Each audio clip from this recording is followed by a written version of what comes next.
dan jadikanlah kegiatan sebagai amal ibadah yang Engkau ridhoi.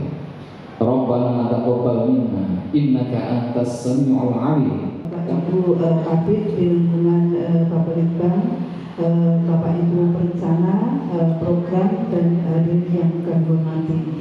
Puji syukur kita panjatkan kehadirat Allah Subhanahu wa taala karena limpahan karunia-Nya pada sore hari ini kita masih diberi kesempatan kesehatan, keselamatan sehingga kita masih dapat bertemu di sini dalam keadaan sehat walafiat, tak kurang suatu apa.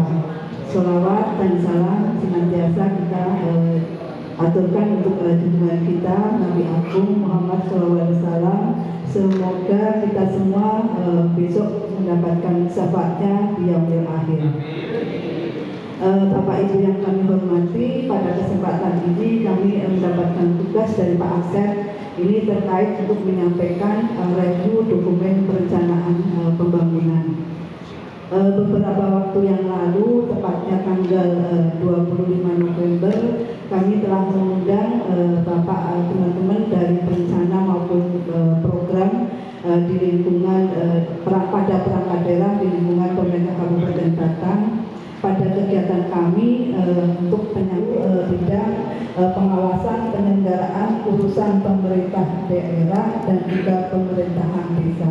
Bentuk evaluasi, bentuk monitoring maupun nanti ada pemeriksaan kami sampaikan semua pada tanggal 25 November kemarin.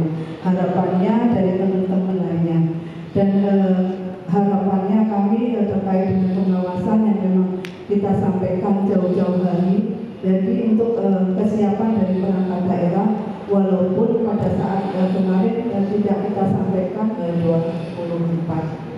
Bapak Ibu yang kami hormati, disebutkan bahwa rencana pembangunan daerah itu terdiri atas RPJMD, RPJMD dan juga RKPD. Dan itu kaitannya untuk dokumen perencanaan yang jangka panjang 20 tahunan. Daerah ini terdiri dari rencana strategis perangkat daerah dan rencana kerja perangkat daerah. Untuk renstra ini merupakan dokumen untuk 5 tahunan untuk perangkat daerah. Untuk renjanya ini dokumen ini saling berhubungan, harus ada keselarasan antara dokumen RPJMD, RPJMD dan juga RKPD. Di samping itu ditetapkan. Lanjut, oke. Sedangkan review itu sendiri apa sih? Bahwa review adalah penelaahan ketentuan standar rencana dan norma yang telah ditetapkan. Dalam artian bukti-bukti yang suatu kegiatan ini tahapan rancangan akhir itu tersusun, itu ada tahapan-tahapannya yang memang harus dilalui sampai dengan itu apakah sudah sesuai dengan NSPK yang sesuai dengan Permendagri yang standar untuk pedoman penyusunannya. Itu terkait pelaksanaan review yang kami harus dilaksanakan. Ini ada dokumen perencanaan daerah maupun dokumen perencanaan perangkat daerah serta fungsional PPUPD. Salah satu tugas dari dokumen-dokumen perencanaan yaitu RPJMD, LKPD, RESTA dan juga RENJA. Di samping itu juga amanat dari surat dan juga pejabat fungsional untuk PPUPD. Salah satu tugas yang diamanatkan di SM Mendagri ini yaitu untuk yang belum SM Mendagri yang SM Mendagri surat edaran bersama Mendagri, KPK dan BPKP itu juga SM Mendagri. Lanjut, di samping itu terkait dengan MCT KPK juga mengamanatkan pada tahun 2024 ini indikator penilaian MCT bulan ini itu juga belum ada. Kami belum bisa memastikan apakah memang itu masih juga ada review RKPD ataukah masih nanti ditambah dengan dokumen untuk yang amanat yang kelima ini terkait dengan Permendagri 86 tahun 2017 pasal 331. Ini menyebutkan bahwa Bupati, Wakil Bupati menyampaikan rancangan perda RPJMD dan RKPD Kabupaten Kota kepada Gubernur melalui Sekda Provinsi dan selanjutnya diteruskan kepada bahwa merupakan hasil review AP ini. Terus terang saya belum begitu memahami terkait dengan forum konsultasi publik ini, Bu. Jadi kalau yang sudah kami lakukan, kami yang mengadakan forum konsultasi publik itu bidang yang melaksanakan pelayanan langsung ke publik. Dalam hal ini di bidang kami adalah di bidang Yankes, yaitu memang sudah mengadakan forum konsultasi publik dengan melibatkan masyarakat, tokoh masyarakat, mahasiswa dan sebagainya, dan elit dan sebagainya itu. Tetapi untuk yang bidang lain, kalau tidak terkait langsung dengan pelayanan masyarakat, belum mengadakan forum konsultasi publik. Nah, yang saya tanyakan apakah boleh seperti itu, kemudian apakah untuk forum konsultasi publik itu apakah nanti ditarik di level OPD, berarti itu dianggap sebagai masukan. Idealnya kan itu dilakukan sebelum kita membuat perencanaan, ya. Kita mengolah harapan dari masyarakat, kita menyampaikan program kita yang lalu dan minta masukan, kemudian yang akan datang kita sampaikan rencana programnya, barangkali ada masukan dari masyarakat dan sebagainya. Kan idealnya seperti itu. Tapi pada kenyataannya kan kadang terlambat itu. Nah, kalau ketika sudah terlanjur terlambat misalnya, apakah kemudian forum konsultasi publik untuk OPD ini juga boleh mengambil yang sudah dilakukan oleh bidang, atau idealnya bagaimana sebenarnya untuk forum konsultasi publik kaitannya dengan nanti review juga yang akan dilakukan oleh Assalamualaikum warahmatullahi wabarakatuh. Dokumen perencanaan itu belum ditetapkan, itu semacam kita sampaikan kegiatan di internal SKPD. Bapak Ibu sekalian, maksud dan tujuan pelaksanaan workshop kali ini adalah yang pertama adalah untuk meningkatkan kapasitas para pemangku kepentingan dalam menyusun dokumen perencanaan pembangunan, dan yang kita ketahui bersama pada tahun 2025 nanti ada 2 dokumen perencanaan hidup yang harus kita susun bersama-sama. Baik, yang pertama adalah RPJMD Kabupaten Batang 2025-2029, kemudian RKPD Kabupaten Batang 2026. 2 dokumen induk ini nantinya akan turun-temurun tentu. Dari RPJMD nanti menjadi Renstra, kemudian dari RKPD nanti turun menjadi Unija.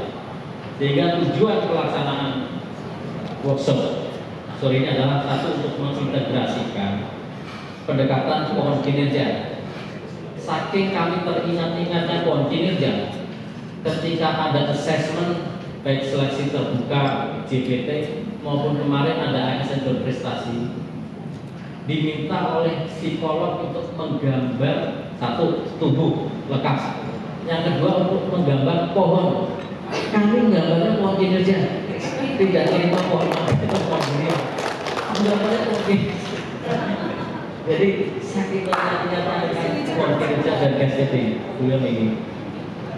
Tujuan kedua adalah untuk meningkatkan kualitas dokumen perencanaan pembangunan supaya lebih komprehensif, akurat, dan selaras dengan kebutuhan pembangunan daerah. Dan yang terakhir, membekali kita semua dengan pemahaman, keterampilan, serta strategi praktis dalam mengidentifikasi, memantau risiko yang dapat mempengaruhi pencapaian tujuan organisasi. Selanjutnya, Bapak Ibu sekalian, yang dapat kami sampaikan bahwasanya siklus kebijakan publik dalam Pemda dalam pemerintahan daerah itu terbagi menjadi 4. Ini sengaja memang dari panitia itu pointernya dibuat ada bahasa Inggrisnya, karena kemarin kan kita bahkan go global, bukan go global. Jadi go global itu dunia. Nah, itu yang pertama adalah problem identification. Jadi mengidentifikasi masalah, faktor masalah, mempertimbangkan hasil evaluasi kinerja sebelumnya. Nanti kita harus menyusun evaluasi Renja triwulan keempat. Jadi hasil evaluasi itu menjadi pedoman hanya output, dan yang terakhir adalah berbasis pada risiko melalui penerapan manajemen risiko. Bapak Ibu sekalian, demikian laporan yang dapat kami sampaikan kepada beliau Bapak PJ Sekda dan kepada kita sambil baris berbaris. Setelah SKPD rampung percaya baik harus sekretaris. Assalamualaikum warahmatullahi wabarakatuh. Sebab ada ya, ada hadir ya. Terima kasih kepada yang hormati kepada Ibu Kasubag Program atau Pemenang Program yang hormati saya Program, Sekretaris, Kepala Bidang, Kasubag, Subkon dan semua jajarannya. Terima kasih semuanya sudah bisa hadir di Solo ini untuk bersama-sama mengikuti workshop. Tadi sudah dilakukan oleh Pak Bagus yang cenderungkan. Sebenarnya saya nggak tahu isi lagi Pak, karena sudah sebagian besar sama dengan Pak Bagus. Bapak dan Ibu, tadi ada pantun ya.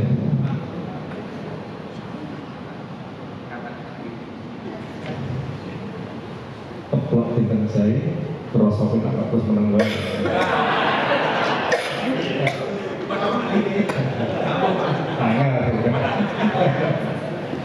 Oke, kawan Ibu, sebetulnya ada maaf ini kata terlambat, dan tapi saya menganggap bagus harus mengikuti dulu acara rapor dan selesai waktu jam 12:15 sehingga kami baru bisa berangkat dari datang jam 1 sampai salah 3 kelingan tumpang koyo ya, mampir dulu yang bagus terus buat makan siang mampir dulu dan alhamdulillah saya 5 acara perbat ya, sudah sampai di Solo bersama dengan Bapak Ibu semua.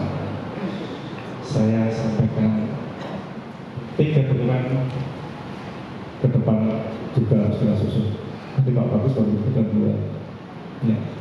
Setelah kepala daerah dilantik tanggal 10 Februari, paling lambat 6 bulan kita harus sudah menyusun RPJMD dan WP. Ya. Kemudian kita juga sudah harus mempersiapkan RKPD tahun 2026. Dan yang tidak pentingnya Bapak dan Ibu, ya, kita ini dipaksa nanti harus masuk RKPD perubahan 2020. Belum dilaksanakan sudah diwakili untuk secepatnya menyusun RKPD 2025. Kalau kebiasaan di kita, pelaksanaan program kegiatan proyek itu jalan April. Ini nanti April sudah ada perubahan. Karena setelah triwulan 1 harus segera kita evaluasi, kemudian kita adakan perubahan. Dan perubahan ini adalah menyesuaikan dengan visi misi program prioritas kepala daerah provinsi. Iya, apa-apa musik itu. Belum ada satu lagi dan ini kami namanya bangga dari Bapak Soekarno.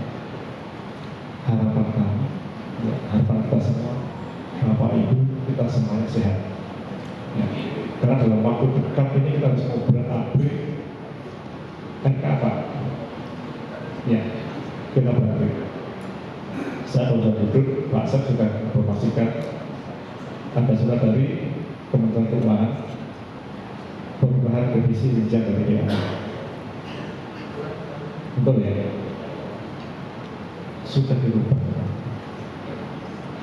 Ya, kemudian kemarin hasil evaluasi dari Gubernur Jawa Tengah terkait dengan RAPBD kita ada beberapa catatan dan harus segera disesuaikan.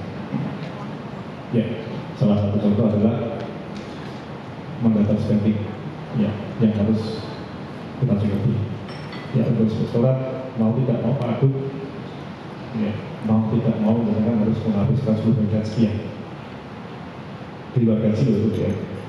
Nah, tidak mudah dikasih waktu 1, 2 hari, 3 hari menyusun perenggan penjabaran nanti pembukaan 10 miliar sekian. Tapi itu mandat sekali Bapak Ibu.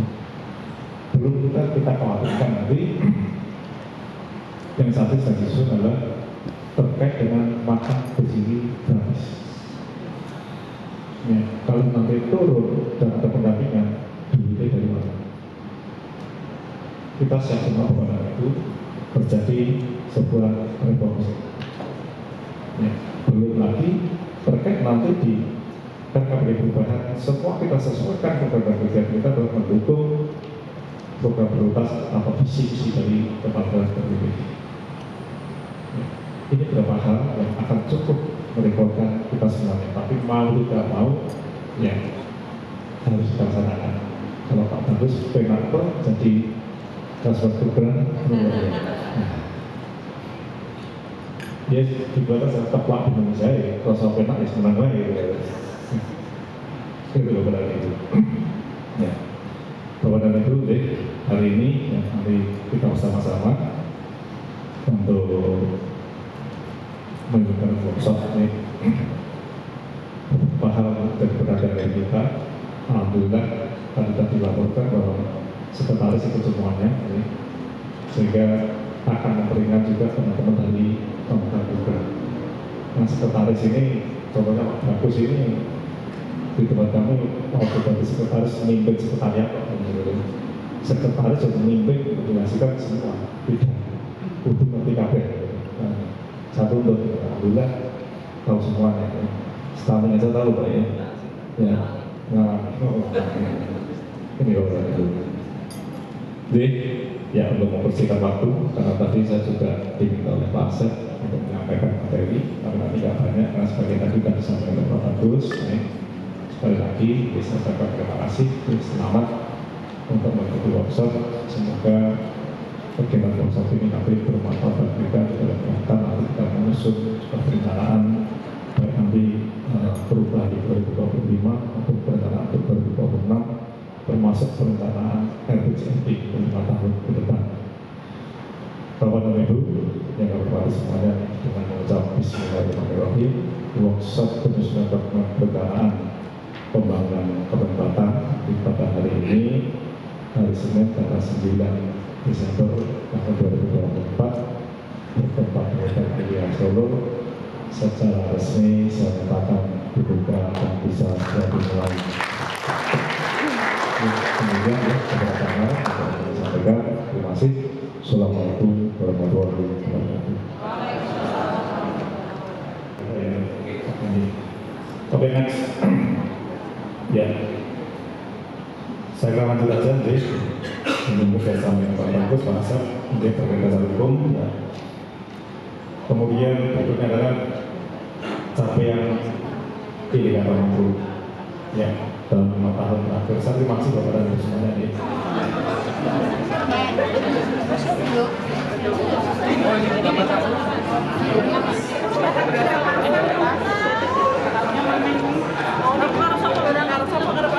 Oh boleh. Sarana untuk studi banding gitu ya, kalau nanti memang diperlukan oleh teman-teman dari Pemkab Batang. Seperti itu, kemudian pengukuran kinerja telah dilakukan sampai ke Jogja. Nah ini kemarin kalau nggak salah untuk Pemkab Batang sendiri. Karena itu juga bisa Bapak Ibu gunakan sebagai alat mengidentifikasi resiko. Kalau kemarin mungkin di kelasnya sudah diajarin langsung penetapan konteks efek yang kemarin di kelas. Apa itu resiko?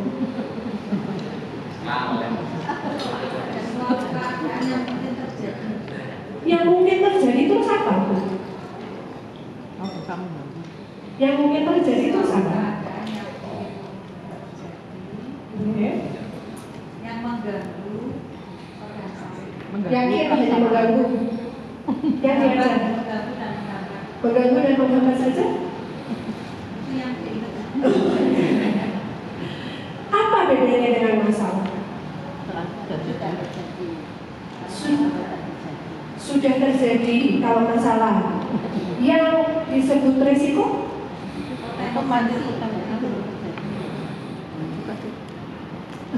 Apakah hanya menghambat?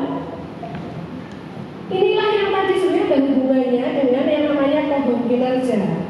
Kohon kinerja itu menentukan faktor yang mendukung gunakan dalam Bapak Ibu mengidentifikasi resiko, dan itu belum tentu menghambat. Bapak Ibu mungkin kemarin tidak diajarin ini 2021 Ibu 2021. Jadi betul mungkin tadi yang disampaikan oleh Mbak Nabila, saya baca sekilas saja, ini semuanya cascading, nggak ada yang pohon kinerja. Betul, karena apa? Bapak Ibu sudah meletakkan struktur perencanaan Bapak Ibu ini di perangkat daerah.